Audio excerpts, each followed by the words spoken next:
C'est la télé désenchantée pour ceux qui œuvrent à un monde meilleur.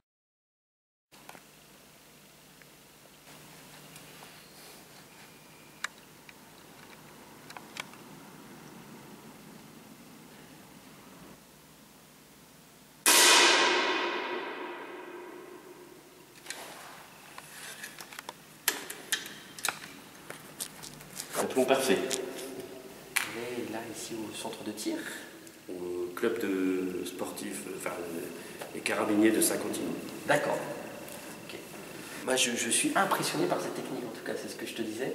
On ne s'imagine pas qu'il y a, alors, il y a à la fois les écrans, la précision, Didier m'en parlait tout à l'heure, par rapport au poids, par rapport à tout ça,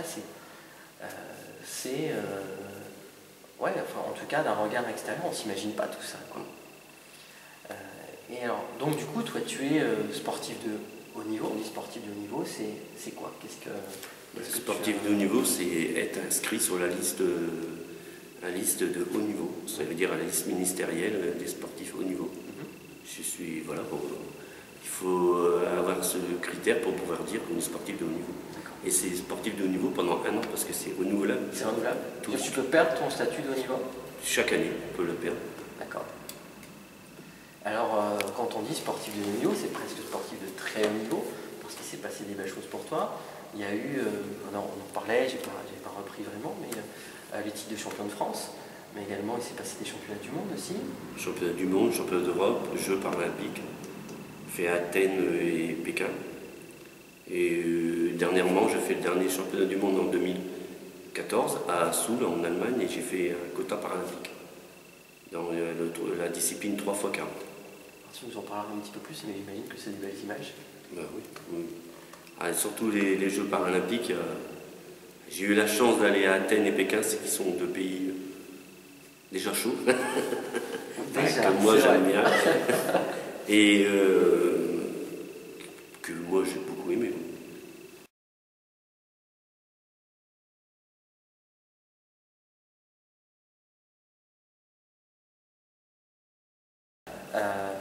Tu comprends assez rapidement, en tout cas on te fait comprendre que pour toi ça sera difficile ou très difficile de remarcher.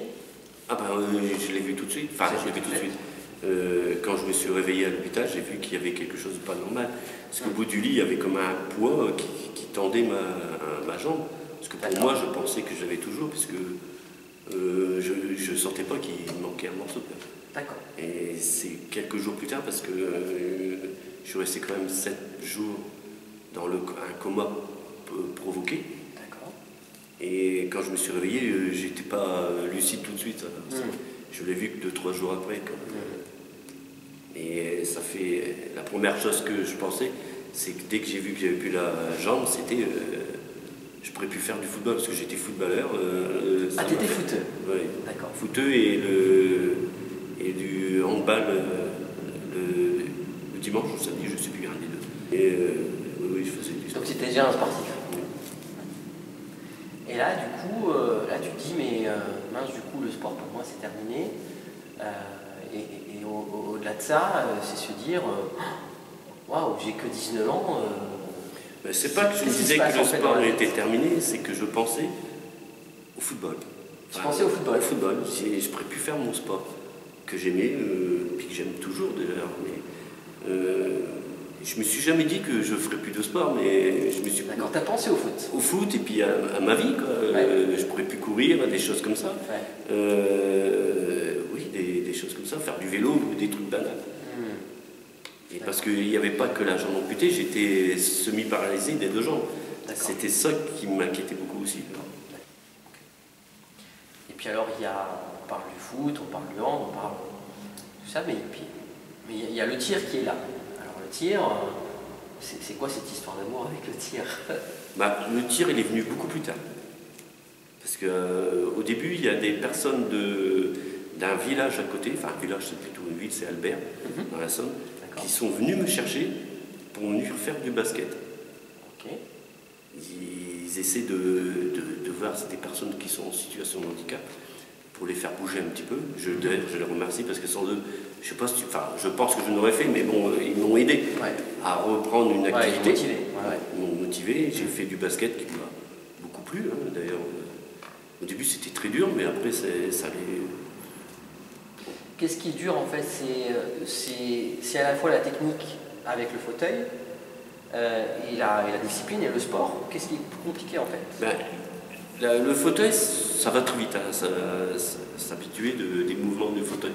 C'est surtout que j'avais peur, que j'avais une amputation de me cogner dessus. D'accord. J'avais une appréhension, parce que j'ai passé pendant plusieurs mois à pas dormir la nuit tellement que ça me faisait souffrir, l'amputation. D'accord. Bon, maintenant ça a passé, mais j'ai toujours des petites douleurs, mais c'est des douleurs fantômes qu'on appelle. Mais c'est ce qui m'inquiétait le plus. D'accord. Et, le choc finalement. Le choc, parce que bon, avant on n'était pas dans des fauteuils quand on faisait du basket comme maintenant, qui avait une petite roulette derrière, c'était des fauteuils comme j'ai là, sans petite roulette. Et le moindre qu'on faisait, on pouvait basculer. Ça m'est arrivé plusieurs fois, mais sans me faire vraiment mal au moignon, en faisant attention, je m'étais. Mais après, il y avait la prothèse, parce qu'au début, je n'avais pas de prothèse vraiment adaptée. J'ai appris à marcher sans les prothèses adéquates tout au début, mais après, j'ai eu des prothèses qui protégeaient. Mais j'avais toujours une appréhension. Et après, le basket, au bout d'1 an, 2 ans, ça y est, c'était parti. Et je faisais aussi de la natation, que j'adore, beaucoup de natation. Et le tir est venu qu'après, c'est que j'étais au club de Saint-Quentin, handisport, et le basket s'est arrêté parce qu'il y avait un manque de joueurs. Du coup, je me suis orienté sur le tir qui existait déjà à Saint-Quentin et qui avait une personne qui en faisait déjà, qui avait un très beau niveau. Et j'avais envie de handisport, Michel Amiel, un peu le citer. Et j'avais envie de connaître le tir. Et en plus, j'en ai fait en étant gamin. Je faisais du tir avec mes parents dans le garage, mes frères et sœurs, plutôt mes frères, et à faire des cibles, des soirées d'hiver, c'était super sympa. Et puis du coup, alors tu es allé un petit peu plus loin, c'est-à-dire que de cette redécouverte du tir, tu as commencé à prendre un petit peu plus goût, de plus en plus, jusqu'à te dire un jour, une compétition, pourquoi pas? J'ai jamais fait de sport. Est-ce qu'on est venu te chercher au niveau de tes compètes ou pas? Non. C'est moi qui a voulu faire de la compétition, mais j'ai jamais fait de sport sans faire de compétition. D'accord. J'ai toujours voulu faire de la compétition dans tous les sports que j'ai fait. Donner le meilleur toi-même.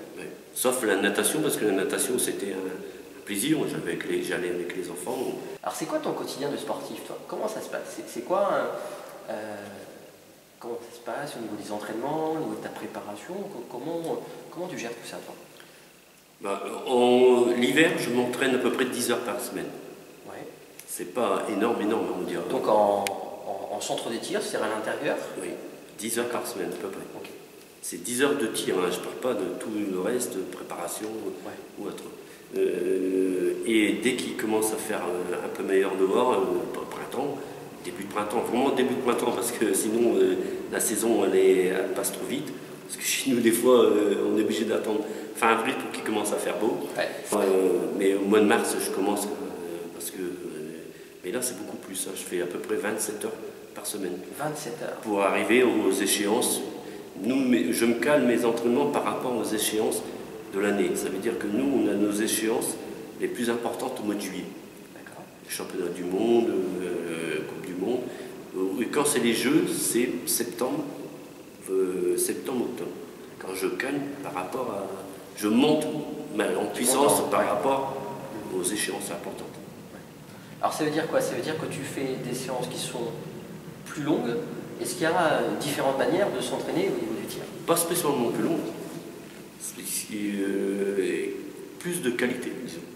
D'accord. Alors qu'est-ce que tu entends toi en termes de qualité? Qu'est-ce qui fait qu'une séance pour toi elle est de qualité Par rapport au début de saison, on travaille la quantité pour prendre un bon démarrage. Je veux dire, sur le lâcher, on travaille beaucoup plus sur le lâcher, des choses comme ça, qu'après, quand dans la saison, ces points-là sont acquis, enfin acquis, entre guillemets, mais on travaille travaille plus la qualité, ça veut dire faire monter en point. C'est-à-dire qu'en fait, il y a un moment donné où est-ce que c'est important d'aller travailler uniquement le geste presque sans l'arme, quoi. Ah oui, bien sûr.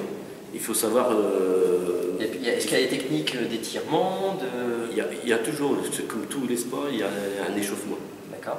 Qui sont plus ou moins faits, parce que bon, il y a des sports, on a besoin de faire beaucoup d'étirements, mais on tire, on a besoin, mais c'est les poignets, le cou, les hanches. Ouais. Et c'est vrai que parce que là, c'est tout le haut, en tout cas, des muscles qui travaillent, en tout cas. Mais on a des fois tendance à sauter ces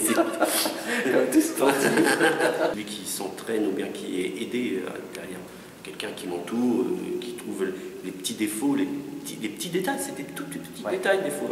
Quand on est arrivé à un haut niveau, c'est des petits détails qui font la différence. Mais c'est sûr qu'après, la différence sur un pas de tir, quand on a le même niveau, deux personnes qui ont le même niveau, c'est le mental. Ouais. Il faut travailler les deux, mais techniquement, il faut être très fort aussi. Une séquence mentale, une séquence je veux dire, de tir, il faut la savoir par cœur. C'est un mouvement qu'on fait tout le temps. Ouais. C'est une chose qui doit être automatique, ça. On peut le faire sans la carabine. Tu peux le faire sans la carabine? Oui, bien sûr, on le visualise. Le tir, c'est pas que faire avec la carabine, lâcher un plomb. On travaille mentalement aussi à la maison, pas obligé d'être sur un pas de tir. Il y a une grosse part de psychologie finalement. Oui, bien sûr. Il faut travailler sur le mental et c'est pas facile parce qu'il y a des moments, un autre quand on est en compétition et puis il y a une finale, par exemple, le rythme cardiaque ou autre, la pression monte. Ouais. Et ça, il faut essayer de canaliser et pour pouvoir bien faire son geste et son lâcher sans trop bouger. Parce que ce qu'il peut y avoir, c'est avoir un bouger plus important et lâcher très mal. Quoi. Alors toi, tu entraînes aussi? Oui. C'était un souhait d'entraîner? C'était de partager tes expériences? Je pense que n'importe quel sportif haut niveau, quand il connaît sa discipline qu'il a, il doit le partager. Tout ce qu'on lui a appris, il faut qu'il le partage. Bien sûr, il faut qu'il le redonne à d'autres personnes. Même si on ne peut pas tout donner comme nous on a appris, puisque ça dépend des niveaux aussi. La plupart des gens que j'entraîne, c'est que du travail, je veux dire, de stabilité, lâcher, qui ne les arrive pas, ils lâchent avec un... Plus de mental alors finalement? Tu leur fais presque tout? Non, c'est même pas du mental. Non. C'est au niveau du geste en fait? C'est le geste, faire déjà un bon geste, des bonnes séquences de tir, bien travailler, même le placement, je veux dire, à se placer, à savoir se placer, à faire une belle séquence de tir, à faire un beau lâcher. C'est ce qui est pour eux, à leur niveau, qui est le plus important. On arrive à un niveau, en tout cas, comme le tien, au bout de combien de temps? Pour avoir un bon niveau, comme dit mon entraîneur, je vais dire les mêmes termes qu'il me dit, il faut 7 ans. Ce qui est très important, moi j'avais un très bon niveau, mais mon niveau que j'ai acquis, c'est pendant des stages que j'ai été en équipe de France. Et parce que moi j'ai tiré un peu tout seul, quoi. Alors quand on arrive dans un stage, on nous explique beaucoup de choses, on essaie de rappeler toutes les choses, d'ailleurs son carnet de tir pour tout noter, pour se rappeler, qui est très important d'ailleurs le carnet de tir. Et c'est là qu'on progresse. Peut-être pas au début, parce qu'au début on ne sait plus, on est perdu quand on fait un stage. On a tellement dans la tête qu'on ne sait plus. Mais tout ça bien canalisé, après on progresse. Qu'est-ce qui fait, à ton avis, la différence, en tout cas au niveau de ta discipline, entre les valides et le sport handicap? Les différences, c'est les positions. Nous, on est dans un fauteuil, ils sont debout. Pour le 10 mètres debout, comme je parle, ou le coucher. Le coucher 50 mètres, moi, je suis dans la même discipline qu'eux, je tire allongé. La différence, après, je ne sais pas, est-ce que c'est pendant le placement, un handicapé aura plus de mal à se placer par rapport à la cible, à la carabine, je ne sais pas. Est-ce que le mouvement en tant que tel, au niveau du tir, est-ce que tout peut se décortiquer?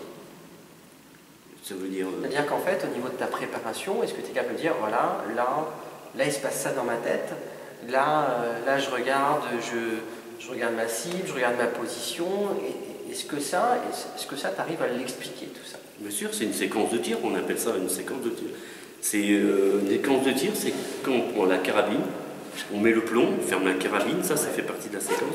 Qu'on met la carabine, la plaque de couche à l'épaule, qu'on prend la carabine, qu'on monte tout le mouvement jusqu'au lâcher et la tenue après le lâcher, et ça fait partie de qu'on appelle ça séquence de tir. Tu aimerais en tout cas en direct nous expliquer, est-ce que pour toi c'est possible d'expliquer les choses en même temps que de faire ton tir? Bien sûr. Je mets mon cache pour la visée. La montée de carabine et l'appui du coude sur les hanches qui viennent appuyer ici. Alors là, ici, c'est faire une stabiliser. Mais je suis là comme ça, moi je fais comme ça, mais il reste comme ça. Mais je ne suis pas en visée là. On entend que le rythme cardiaque descend.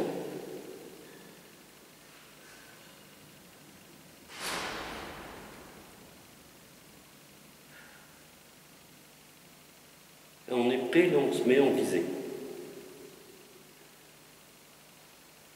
Le doigt sur le point dur.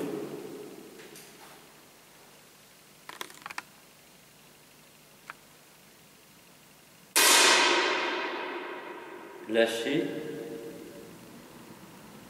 On fait une tenue pour visualiser le bouger.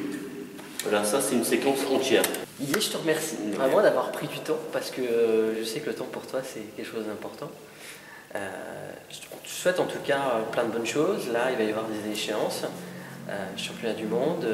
Là, j'ai une Coupe du Monde à fin mars que je pars en Angleterre. Ah, super. Avec tous nos amis, comme j'avais dit, notre association qu'on a fait un site pour Rio, qui est pour 5 sportifs de haut niveau, qu'on essaie de trouver des fonds pour pouvoir aller aux Coupes du Monde. Et après l'échéance? Après le Stockmanville, là qu'on va en Coupe du Monde, c'est une Coupe du Monde pour se mettre dans le bain. C'est pas pour se mettre dans le bain et avoir du bon niveau. Et après, c'est pour préparer les Coupes du Monde qui seront beaucoup plus importantes, qui sont ouverts aux quotas paralympiques. C'est ceux-là qui sont beaucoup plus importants, que le niveau sera beaucoup plus élevé à mon avis. T'as l'impression que t'es heureux, toi? Oh oui, je suis heureux. Eh bien, écoute, merci en tout cas, merci beaucoup. Et puis j'espère que vous avez apprécié ce moment, qui était un moment un petit peu différent par rapport à l'habitude, mais voilà, c'est une passion. En tout cas, c'est une belle passion et tu nous en as bien parlé, donc merci beaucoup. C'est la télé désenchantée.